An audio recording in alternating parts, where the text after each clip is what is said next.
अरे मैं तो भूल गया, मेरे दुकान में कैंडी खत्म हो गई और बच्चे उसे बहुत पसंद करते हैं।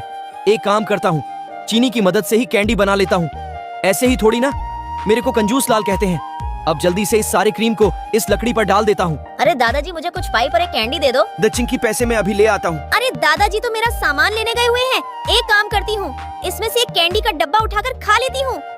अम्मम, ये तो बड़ा चटकदार है। चिंकी में आ गया, पाइप लेके इसमें से निकाल ले। ठीक है दादाजी, इसमें से ये पिंक ले लेती हूँ और ये हरे वाला भी ले लेती हूँ। अरे दादाजी, आपने मेरा कैंडी नहीं दिया। अरे चिंकी, इतने पैसे में सिर्फ तेरे पाइप ही हो पाएंगे, कैंडी नहीं मिलेगा तुझे। प्लीज दादाजी दे दो ना। चल ठीक है चिंकी, अगर तू इतना बोल रही है तो मैं तुझे दे दूंगा।